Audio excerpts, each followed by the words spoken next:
So you want to know about the risks of sexual activities. We can talk about that. The way I like to begin is kids always ask me, when's the best age to start doing any of this stuff? To start kissing, to start having sex, to start dating. And that's not really for me to answer. That's just something that's wonderful for you to talk about with your family, because every family is different and the hopes and dreams for each kid is different.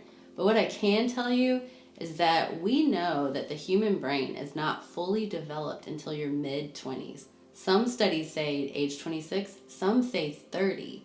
So that is a long time before the brain's fully developed. And this is tricky too. The last part of the brain to be fully developed is the one that controls impulses, which means understanding the consequences of the decisions that you make. So this is an important detail. So as humans grow into adults, so many of us make some of the most important decisions of our lives about relationships, marriages, jobs, works, houses, children, all before our brains are fully developed. And I'm not saying don't make those decisions. I'm saying be aware that as you grow, you're going to change and you're going to have more clarity and awareness in your mind and more understanding of the consequences of the decisions you've made as you enter into your 20s and 30s. So that might influence the decisions you want to make as a teenager and whether or not they're going to be the best, most healthy decisions you want to make for yourself. When we talk about sexuality, it's really important to talk about consent. And you've probably heard this word on the news or in media. Consent is a really important part of sexuality because this is what keeps it healthy, keeps it safe. When you participate in some kind of sexual activity with someone, you need to say, yes, I want to do this. And so does that person. Don't ever force someone to do something they don't want to do. And don't ever let someone force you to do something you don't want to do. And if that should happen to you, that is a crime. That is a sexual abuse. And if someone forces you to have intercourse, that is called rape. That is when someone has sex with you against your will. And you are saying no and you do not want it. And these are crimes. These are terrible crimes that create a lot of pain and trauma for the recipient. And I hope that we're raising up a generation that has this awareness and has more respect for people's bodies. This is an important thing to think about. So as you grow into relationships, technology starts to get brought into this situation. You're gonna be exposed to people that are sexting, which is when you send pictures of your body parts or like your penis or your vagina or your breast to somebody. You do Snapchats, however you do it. This is sending images of your sexual body to other people. I know a lot of kids and a lot of adults think this is not a big deal, but just remember that you're exposing your body to another person who then has that photo. And once something is online or uploaded or in someone's phone, you have relinquished control over where that image goes. So that image could show up somewhere you don't want it to be. That person could show that picture to someone you don't want to see it. And that's important to realize that when you engage in sexual activity, you are exposing your body in these new ways. And it's as literal as exposing your naked body to someone in the same room, but exposing your naked body through technology is something you cannot take back. And you really, really need to think about that before you send images of yourself out into the world, especially because there are a lot of sexual predators online and in person. In some of the chat rooms or the chats or the conversations or the videos that you might like and the communities online you might like, not everybody in those spaces is who they say they are. And it's really hard to prove that you're in a room full of teenagers or you're in a chat room full of kids that are your friends. Sexual predators groom you. They talk to you like a friend. They build trust with you because they want to have sex with you or get pictures of you naked or get you away from your parents so that they can exploit you in these ways. And it's really important to discern that and to not give out personal information online, even if you think this is a close friend, this is someone that you know. You can never be sure that's who's on the other side of that conversation. And it's really, really important to protect yourself, even in an online world where it feels like there's a lot of anonymity, but you are still just as at risk as if you were at the playground and there's a sexual predator talking to you there. And in the same sense, in real time, there are adults out in the world that do prey on children, which means they do want to try and build a relationship with you and get you to do sexual things with them or with other kids or to take pictures of you. And that is called a sexual predator. And this is a crime. This is a terrible crime. And we want to protect kids from having those kinds of experiences. So it's good to know and have that awareness and talk to your parents always about adults that want you to keep secrets from them or like give you a lot of treats and like to bring you off by yourself. And if an adult ever touches you in a sexual way, touches your privates, touches your breasts, makes you feel really uncomfortable or wants to take pictures of you in a way that makes you feel uncomfortable, listen to your gut. Your body knows before your mind a lot of the time. If you feel uncomfortable and unsafe with someone, or you feel like they're trying to get you to do something you don't want to do, please tell your parents. Tell them right away. Always include your parents in these conversations. Say they are going to protect you, and they want to protect you, and they want what's best for you. And if an adult ever asks you to keep a secret from your parents, that is a really bad sign. That is a cue that this could be a dangerous relationship. So please tell your parents right away. These are important things to know as you move into the world and start learning more about how sexuality has a dark side. Another part of this dark side is pornography, and I'm sure you've encountered it or you will. Pornography is when people do sexual things, sexual acts, have sex on film, which means a video, or on camera, like there's photos, and you can look at them. It's really easy to find this stuff.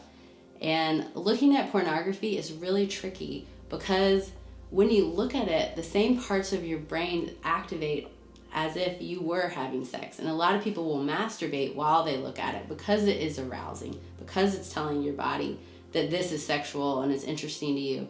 So if you combine looking at an image with an orgasm that you're giving yourself, you're releasing dopamine and oxytocin, which is telling you this made you happy and you feel attached to it, which is rewiring your brain to experience sexuality by looking at images instead of like touching another person in the room with you.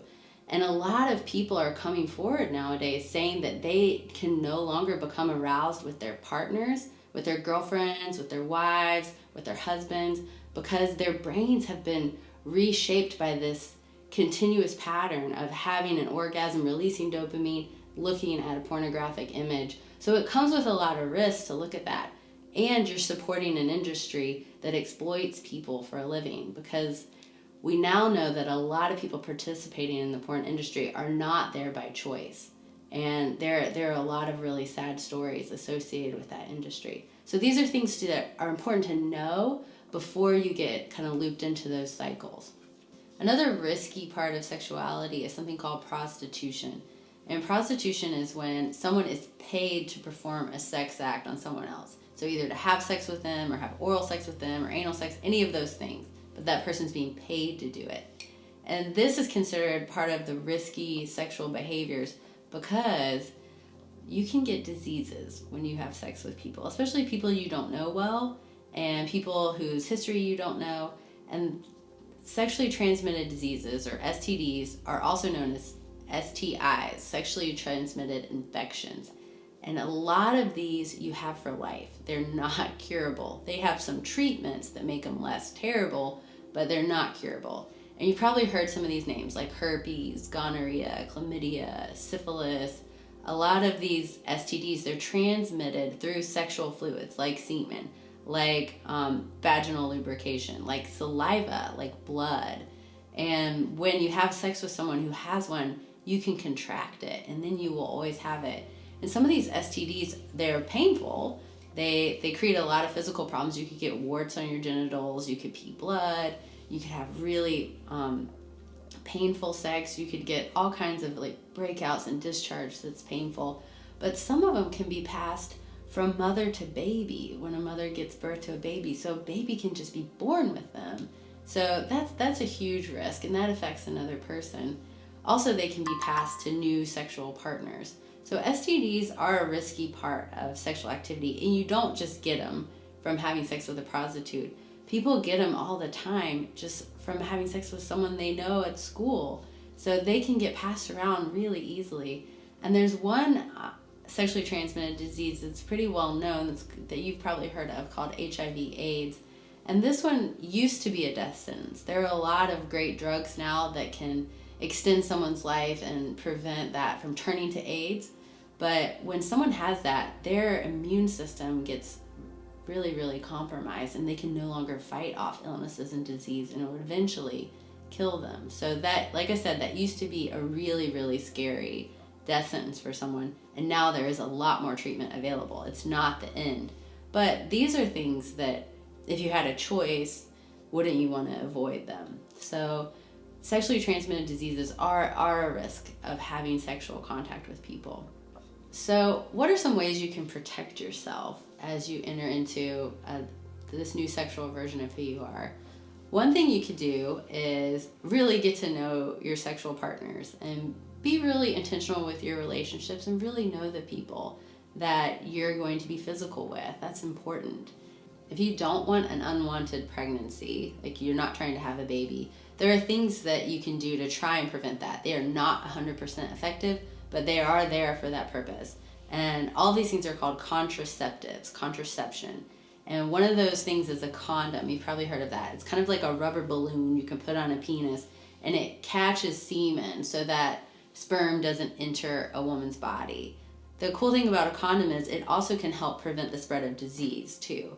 So that's another way that you can try and not get pregnant and also not get an STD. They are not 100% effective. Condoms can rip and tear and break, and sometimes people don't use them right, but it's there. It's something that can help. Another thing that women use to try and prevent pregnancy is birth control pills. And these pills, they control your ovulation cycle so that you're not releasing eggs, so that you're not going to get pregnant if you have intercourse. Another thing people use is spermicide, which is something you can spray into your vagina, which will kill sperm. Again, this is not 100% effective. Women can also use something called a diaphragm, which is like a silicone piece that you fold and put into your body, and it goes up against your cervix, and it prevents sperm from swimming up into your uterus. So that's another way to try and prevent pregnancy. None of these things besides a condom prevent disease. They just try to prevent pregnancies. There are natural ways to prevent pregnancy. Some people really believe in tracking your cycle, like your ovulation cycle, and not having sex on days that you're ovulating.